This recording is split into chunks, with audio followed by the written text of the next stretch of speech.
안녕하십니까. 부장님TV 시즌2 산출물 시리즈 상세편 시작하겠습니다. 오랜만에 산출물 시리즈를 상세편으로 구성하여 컨텐츠를 올리기로 했습니다. 저번 시즌2 영상 시작해서 예고를 해드렸는데 이번에 준비해서 이제 하나씩 정리해 나가보려고 합니다. 여러분 그 PM 하시는 거에 많은 도움이 될 수 있도록 좀 더 노력하겠습니다. 오늘은 첫 시간으로 제안을 시작하면 제일 먼저 파악하는 그 업체가 고객사로부터 제일 먼저 제안서를 쓰기 위해서 받게 되는 제안 요청서, 그 RFP라고 하죠. 그에 대한 실전편을 오늘 준비하였습니다. 예전 영상에서 아마도 산출물 시리즈에서 아마 다루었던 내용이었는데 이번 상세편에서는 실제 샘플을 기준으로 하나씩 항목에 대해서 설명을 드리고 그 팁에 대해서 설명을 드리는 방식으로 작성 기준이라든지 예시하면 이런 형태로 해서 상세편을 산출물 시리즈를 기준으로 구성하려고 합니다. 구독과 좋아요는 많은 힘이 됩니다. 시작하겠습니다. 먼저 RFP 제안 요청서는 크게 두 가지 목적으로 사용이 됩니다. 1차적으로는 제안서 작성을 위한 목적으로 내용을 분석하게 되고요. 그래서 실제로 제안서를 작성하고 가서 제안 PM이 제안 발표를 하고 그리고 수주를 하게 되면 사업 수행을 하게 되는 거죠. 자, 두 번째는 2차적으로는 사업 수행을 위한 그 작성되는 기본 중의 기본인 요구사항 정의서와 WBS, 스토리보드 등의 작성을 위한 근간이 됩니다. 그리고 추가적으로 사업을 수주하게 되면은 업체가 고객사를 방문해서 기술 협상을 진행하게 됩니다. 그때도 RFP에 있는 요구사항을 근간으로 해서 기술 협상을 하게 됩니다. 그리고 세 번째로는 RFP에 나와 있는 제안 작업에 대한 주의사항이라든지 제출 서류 등에 대해서 확인하는 방법 등을 말씀드리겠습니다. 이 부분도 많이 중요한데 제안 작업을 많이 하다 보면은 제안 작업에 대한 그 주의사항 이런 것들을 잘 안 읽어서 사업을 떨어지는 경우도 많고 전 시간에도 예전에도 말씀드렸지만 그 제출 서류를 하나라도 빠뜨리면은 그 공공기관 같은 경우는 결국은 실추를 하게 됩니다. 그래서 제출 서류를 꼼꼼히 챙기는 것이 아주 중요하다고 저번 시간에도 말씀드렸었는데 그런 부분에 대해서 한 번 더 정리하도록 하겠습니다. 먼저 첫 번째로 1차적으로는 제안서 작성을 위한 RFP의 내용을 파악하고 그 내용을 제안서에 녹이는 것이 아주 중요합니다. 그리고 세 가지 정도 정리해 봤는데요.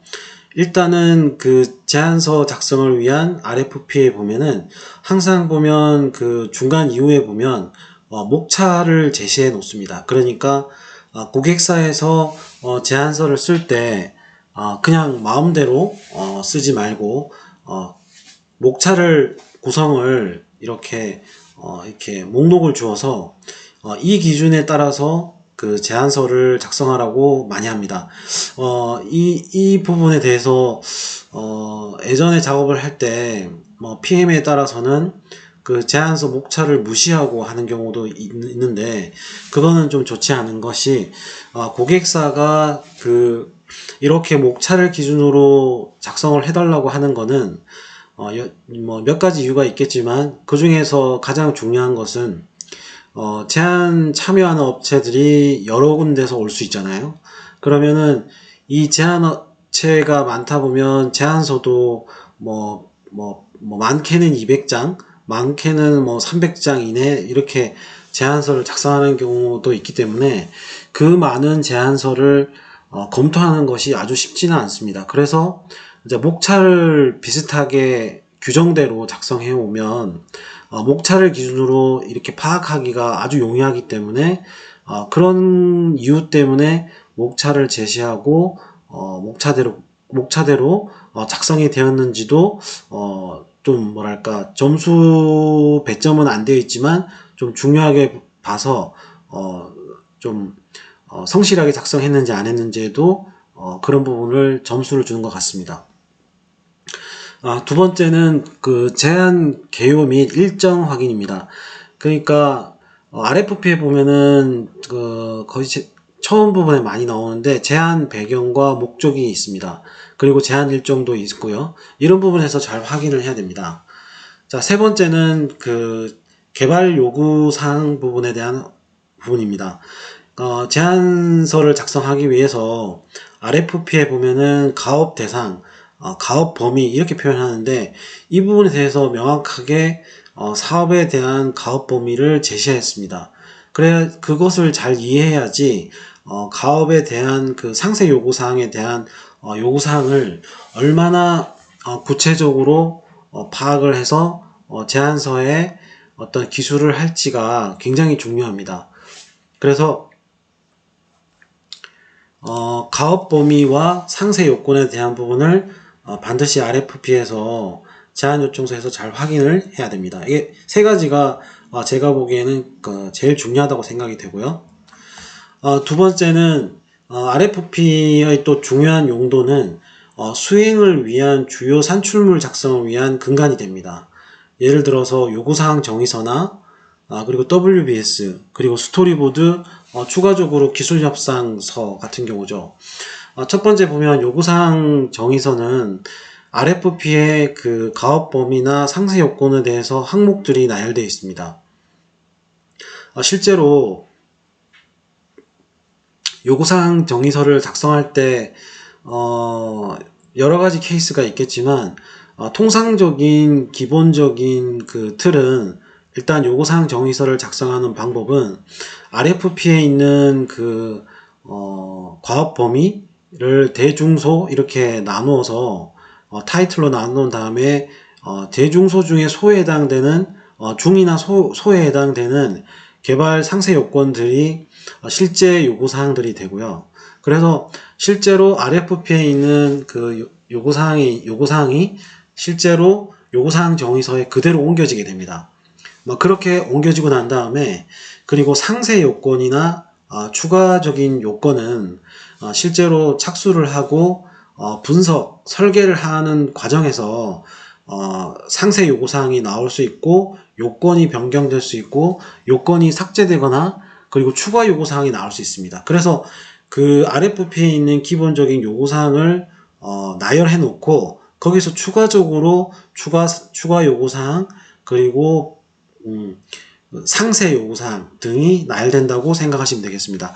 두 번째는 WBS입니다. WBS도 마찬가지로 RFP에 있는 내용이 요구사항 정의서로 그대로 옮겨지진 않지만 앞에서 말씀드렸던 요구사항을 과업 범위를 대중소로 나눌 때 대와 중에 해당되는 그런 그 제목들이 WBS에 나열이 되고 시스템 구성 분류라든지 업무 분류라든지 그런 식으로 대와 중으로 나뉘어지고 소에 해당되는 상세 요구사항들이 실제로 뭉쳐지거나 쪼개지거나 해서 RFP의 화면 구성으로 화면 기준으로 나열될 수도 있고 아니면 기능 형태로 해서 나누어질 수도 있습니다. 그래서 그러니까 쉽게 말하면 요구사항 정의서에 나열되는 거에서 더 나아가서 RFP에 있는 요건들을 수행 단계인 분석, 설계, 구현, 통태의 4개의 큰 그 단계별로 나누어서 기능을 나누어서 이렇게 나열한다. 그것도 추가적으로 일정을 기준으로 담당자가 픽스된 일정을 기준으로 나열하는 것이 WBS다라고 생각하시면 되겠습니다. 다시 말씀드리면 요구사항은 RFP의 요건을 나열하는 것이고 WBS는 똑같이 RFP의 요건들을 나열하는데 수행 단계인 분석, 설계, 구현, 통태의 그것을 단계별로 그리고 기간으로 담당자별로 기능 구현을 기술하는 것이 WBS라고 보시면 되겠습니다. 그리고 스토리보드는 화면 설계서인데 이 RFP 요건을 가지고 화면을 설계하고 그 화면 요건을 정리하는 것을 기획 단계에서 하는 목적으로 활용됩니다. 그때 기획서를 그냥 단순히 작성하는 것이 아니라 요구사항을 분석해서 어떤 화면이 표출됐지, 그리고 그 표출되는 화면에는 그 요건들에 해당되는 어떤 항목이 될 수도 있고 어떤 기능이 될 수도 있고 이런 부분들을 정리하는 것이 스토리보드라고 할 수 있겠습니다. 그래서 기획자들도 RFP를 보고 분석하고 고객과 어떤 질의를 통해서 스토리보드를 작성하게 됩니다. 그리고 마지막으로 네 번째 기술 협상에 대한 기술 협상서인데요. 기술 협상 단계는 요구사항 정의서는 이제 착수를 하고 난 뒤에 작성하는 것이고 착수를 하기 이전에 먼저 고객과 그 요건에 대해서 이제 협상을 하는 거죠. 어디까지 기능을 구현할 것인지. 그것이 바로 기술 협상인데 그때 당시에 들고 와서 할 수 있는 것이 RFP에 있는 요건들을 나열한 다음에 이 기능에 대해서 가업이 맞느냐 아니냐, 추가될 요건이 있느냐 이런 부분에 대해서 협상을 하는 것입니다. 그리고 예를 들어서 수행사 입장에서는 물론 제안을 성공을 해서 사업을 수준했지만 해당 요건에 대해서는 너무 불분명하고 그리고 개발 공수가 많이 나올 경우에는 협상을 통해서 이 부분에 대해서 공수를 조절한다든지 아니면 다른 요건을 좀 줄여준다든지 이렇게 요건을 삭제하거나 아니면 대체하거나 이렇게 그 공수 조절을 그러니까 사람이 투입되는 맨먼스를 조정하기 위한 그런 목적으로 RFP 요건을 나열한 다음에 이것을 수행을 할 것인지 안 할 것인지에 대한 그것을 결정하는 것이 기술 협상이라고 보시면 되겠습니다. 그래서 결론적으로 요구사항 정의서, WBS, 그리고 스토리보드, 그리고 기술 협상서가 모두 RFP를 근거로 해서 작성된 문서이다. 이렇게 수행 산출물이다. 이렇게 보시면 되겠습니다. 다음은 이제 그 실제 샘플을 가지고 한번 하나씩 확인해 보겠습니다. 먼저 처음에 말씀드렸던 대로 제안서 작성으로 RFP가 사용이 된다고 말씀드렸죠. 그래서 이때 앞에서 말씀드렸듯이 제안 요청서에 RFP의 내용을 파악하여 적용한다가 키포인트인데 앞에서 말씀드렸듯이 고객사에서 제안서를 작성할 때는 목차를 제시합니다. 그래서 목차를 보시면 왼쪽에 있는 화면을 보시면은 이게 고객사에서 제시한 목차입니다. 첫 번째가 제안 개요, 두 번째가 가업 수행 부분, 그리고 세 번째가 가업 관리, 네 번째가 제안 업체 일반 이렇게 돼 있는데 이게 통상적으로 지금 옆에 그 큰 글씨로 제안 개요는 제안 개요 이렇게, 그리고 가업 수행은 가업 수행 부분이라고도 하기도 하고 수행 방안이라고 하기도 합니다. 그리고 가업 관리는 통상적으로 관리 방안에 해당되고요. 그 제안업체 일반은 제안사 일반 현황 정도라고 생각하시면 됩니다. 그러니까 그 수행사의 그 회사를 소개하는 어떤 뭐 기업 등급이라든지 매출액이라든지 그리고 회사의 어떤 그 사업하는 영역이라든지 이제 그런 부분들을 표시하는 것이 제안사의 일반 현황입니다. 그래서 총 이렇게 보통은 그 제안사 일반 현황이 먼저 오고 그 다음에 두 번째로 제안 개요, 세 번째로 수행 방안. 그러니까 통상적으로 보통 수행 방안은 세 번째로 많이 오고요. 그리고 네 번째 관리 방안 이렇게 많이 하는데 지금 샘플에 보는 화면은 제한사 일반 현황이 맨 밑으로 가 있는 것 같습니다. 그래서 오른쪽 화면을 보시면은 RFP 제한 요청서의 어떤 목차 가이드에 따라서 제한사 목차를 반드시 목차에 맞게끔 작성해야 됩니다. 그래야지 고객사에서 그 제한 평가를 할 때 좋은 점수를 받을 수 있다 라고 말씀을 드렸고요. 그리고 대부분의 순서는 아까 말씀드렸던 대로 왼쪽 화면에 있는 주황색 화면처럼 근데 조금 순서가 바뀌었지만 제한사 일반 현황, 제한의 배경 및 목적, 그리고 수행 방안, 그리고 사업 관리 및 유지 관리 방안, 이렇게 보통 이런 형태로 많이 하고요. 이제 왼쪽에 있는 거는 조금 이름이 다르긴 하네요. 그리고 세 번째 보시면 제일 중요한 것이 수행 방안입니다. 수행 방안이 실제로 IT 시스템 구성이라든지 이렇게 기능 구현을 하는 부분이 수행 방안에 속하는데 제한 평가를 할 때 가장 배점이 많은 부분이고, 그리고 고객사에서 수행사에서 이 요구사항에 대한 과업을 어떻게 이해하고 이거를 기능 구현할 것인지에 대한 부분이기 때문에 현업에 실제로 제안 발표를 하게 되면 가장 집중 질문을 받는 부분입니다. 그래서 수행 방안을 제일 잘 써야 되고요. 그리고 제안 개요나 제안 배경 및 목적이 보통 제한 개요에 해당되는데, 이 부분에 대해서 RFP에는 고객이 이미 제한 배경 및 목적을 기술을 해놨습니다. 그래서 그것을 잘 활용해서 조금 살을 붙여서 이렇게 제한의 배경 및 목적을 제대로 파악을 했다, 이렇게 작성을 해야 됩니다. 자, 다음으로 넘어가겠습니다. 자, 그리고 두 번째는 제안서 작성을 하기 위해서 과업에 대한 내용과 추진, 그러니까 제안 배경 및 목적, 제안 일정 등을 잘 확인해야 됩니다. 그래서 보면 보통은 가업 안내에 보면은 과제명이 용역명이라고 되어 있기도 하는데, 이번 프로젝트명이 나열되어 있습니다.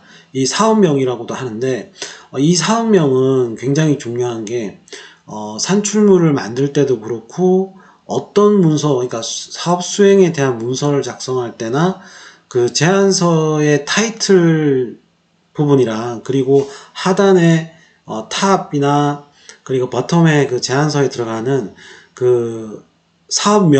사업명이 지금 보시는 용역명, 기업 DB 구매를 통한 기업 정보 연계 고도화, 이게 사업명이 되는 거죠. 그래서 제안서의 제안명 명하고, 그 다음에 실제 수행할 때 그런 산출물 등에 반드시 표시해야 되는 게 사업명입니다. 그래서 이거를 잘 알아야 될 것 같고요. 그리고 이제 사업 예산 같은 경우는 최종적으로 투입 멤버스에 산정하는 기준이 되고, 그리고 수행사에서 각종 재경비를 포함한 VRB라고 보통 얘기하는데, 뭐 이익 추정 계산인가 라는 통한 이런 계산을 통해서 실질적으로 인력이 투입되고, 그리고 뭐 기타 비용이 발생되고, 이런 거에 대한 이 사업을 해야 될지 말아야 될지 하는 거에 어떤 계산을 해서 투입 공수나 이런 부분을 계산을 해서 인건비를 총 합계를 해서 계산을 해서 사업 예산보다도 이렇게 이익이 나는 만큼의 뭐 최소 5%, 10%, 5% 내기도 굉장히 어렵다고 하더라고요, 영업에서. 그래서 뭐 5% 이상의 어떤 마진이 있어야지 사업을 할 수 있겠죠. 그래서 이 사업 예산을 가지고 실제 사업을 해야 될지 말아야 될지 어떤 투입 멤버스와 그리고 기타 비용 등을 계산해서 이익 추정을 해본다. 그래서 사업 예산은 그래서 중요한 거고요. 영업에서도 그렇고, 실제로 PM이 재경비 이런 부가적인 것까지 계산하진 않지만 멤버스를 계산해서 그게 재경비까지 녹여가지고 보통 그 어바웃드로 사업 예산을 책정을 하거든요. 그러면 이제 그 수행해야 그 제안을 준비하는 그 PM이 사업 예산에 대해서 이게 적정한가, 그리고 투입되는 인력에 대한 적정한가에 대한 부분을 검토를 해서 이 사업의 예산에 대해서 파악을 하게 됩니다. 그래서 PM이 직접 이 계산을 하게 된다. 할 줄 알아야 된다는 것을 아셔야 됩니다. 그리고 이제 세 번째로 추진 배경입니다. 지금 보면 그 예시 화면에도 설명을 해놨죠. 그래서 이 부분에 대해서 잘 그대로 옮겨 적는 것이 아니라 이 제안서를 쓰는 수행사 입장에서 이 내용을 잘 녹여서 왜 이 사업을 하게 되었나 하는 것을 제안사 입장에서 추진 배경을 말을 고쳐서 써야 됩니다. 그냥 추진 배경을 그대로 쓰는 것이 아니고요. 그리고 추진 목적도 마찬가지입니다. 자, 이게 보면 RFP에는 이 고객사가 이런 추진 배경이나 추진 목적을 기재를 해 놓는데, 이 내용을 수행사 입장에서 이해를 하고, 그러면 수행사 입장에서 왜 이 사업을 고객사에서 하게 됐을까 하는 것을 미루어 짐작해서 추진 배경을 좀 더 명확하게 그리고 설명적으로 기술을 해야 되고, 추진 목적은 이 사업을 하게 되는 이유 그리고 기대 효과 등을 기술하게 됩니다. 그러니까 고객사에서 이 사업을 하게 되면 어떤 기대 효과가 있는지를 제안사가 제시를 하게 되는 거죠. 그러면 고객사에서 볼 때는 이 수행사가 이런 것까지 생각해서 이런 기대 효과까지 우리가 받을 수 있구나, 이런 관점에서 고객사는 평가를 하게 되는 거죠. 우리한테 이런 혜택을 주는구나, 이 사업을 해서. 그런 측면이 되는 겁니다. 다음은 개발 요구사항에 대해서 제안서 기준으로 확인하는 부분입니다. 그러니까 앞에서도 제안서의 그 가업 범위에 대해서 말씀을 드렸는데, 요건 파악 및 그 적용에 대해서 한번 말씀드리겠습니다.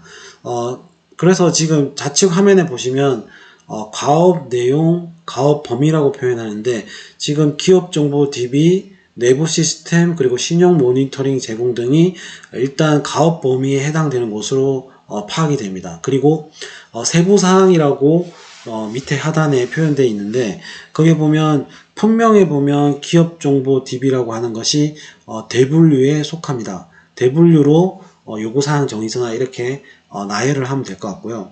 그리고 동그라미에 해당되는 부분이 중분류라고 보시면 되겠습니다. 그리고 동그라미 밑에 사선으로 돼서 이렇게 그 내용들이 여러 가지 내용들이 있는 것이 이제 소분류가 될 것이고, 이 소분류가 바로 요구사항의 기능 구현하는 세부사항으로 이해하시면 되겠습니다. 그래서 다시 우측을 보시면은 제안서의 가업 범위를 산정을 해야 됩니다. 그때 대분류, 중분류, 소분류를 RFP에 있는 내용을 보시고 구분을 할 줄 알아야 된다. 그리고 마지막 소분류에 해당, 중분류가 해당 요건이 될 수도 있는데, 동그라미가 있고 그 밑에 내용이 딸려 있으면 그러면 그 동그라미에 있는 부분이 한 중분류에 해당되고, 그 밑에 딸려 있는 사선으로 되어 있는 부분들이 실제 요구사항의 각각의 상세 기능, 세부사항이라고 판단하시면 되겠습니다.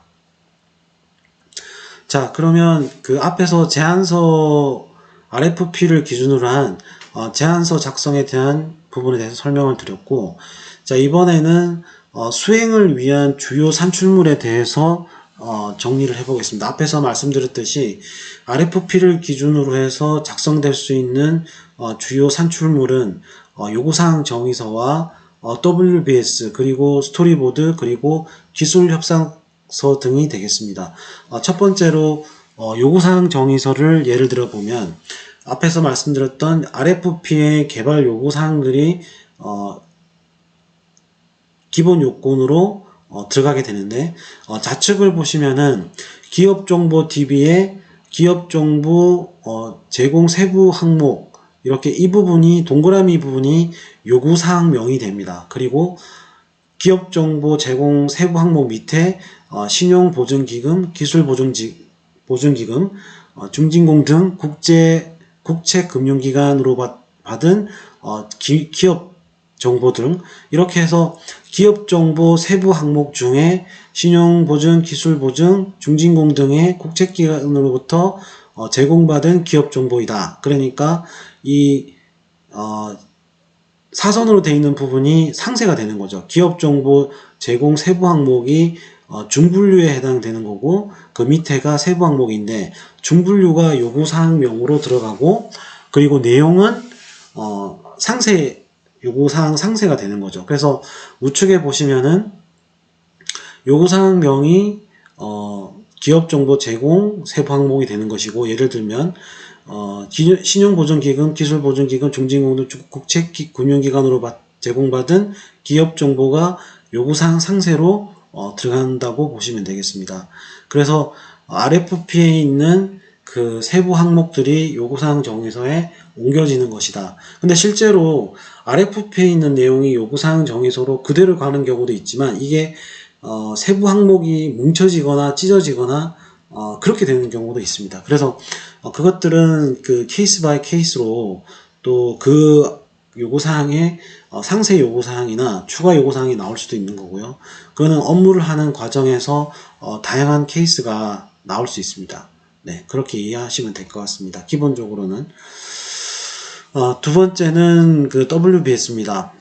앞에서 말씀드렸듯이 RFP에 있는 요건들을 분석, 설계, 구현, 통태 등의 수행 단계를 기준으로 해서 기간으로 산정한 다음에 이것을 일정별로 각각 요구사항에 대한 화면이 될 수도 있고 기능을 구현하는 부분이 될 수 있고 이런 부분들을 나열하는 것이 WBS라고 보시면 되겠습니다.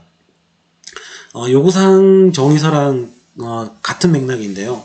아까 말씀드렸듯이 좌측을 보시면은 세부사항에 해당되는 기업정보 제공 세부 항목이 WBS에서는 그걸 보통 타스크라고 많이 합니다. 타스크에 해당되는 부분이고 그리고 그 타스크의 그 사선으로 되어 있는 부분들이 실제 요구사항에 구현하는 기능이 되거나 화면이 된다고 보시면 되겠습니다. 그래서 어떻게 보면 요구사항이 WBS에 그대로 들어갈 수도 있는데 이것은 WBS는 실제로 분석, 설계, 구현 이렇게 단계별로 하다 보니까 보통은 화면 기준이 되거나 아니면은 기능으로 많이 하는 경우도 많거든요. 그래서 화면을 그러니까 화면 같은 경우는 화면 개발자, UI 개발자는 화면이 될 것이고 그 백단에 개발하는 개발자분은 기능 위주로 해서 WBS에 나열하게 될 겁니다. 네, 그래서 좀 차이가 있는 거죠.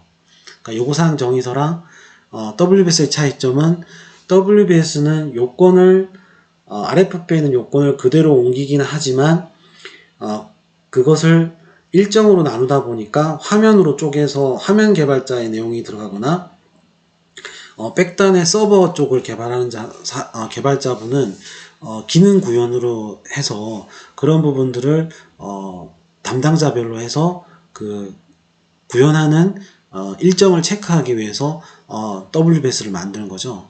네, 그런 식으로 변화해서 들어간다고 보시면 되겠습니다. 근데 하나 좀 제가 말씀드리고 싶은 거는 결국 그렇다 하더라도 그 근간은 그 RFP에 있는 요건들을 가지고 하는 것이다. 그렇게 이해하시면 되겠습니다. 그래서 사실은 그 맥락이 맞아야 되거든요. 그러니까 RFP에 있으면 그건 WBS에 있어야 되고 RFP에 있으면 요구사항 정의에 반드시 있어야 됩니다. 그게 녹여졌든 찢어졌든 간에요. 자, 그리고 세 번째는 이제 스토리보드인데 이 부분은 조금 확장된 개념이라고 보시면 되겠습니다. 어떻게 보면 앞에서 설명드렸던 요구사항 정의서나 WBS처럼 명확하게 이게 타스크나 요구사항 상세가 들어가는 것은 아니지만 지금 설명을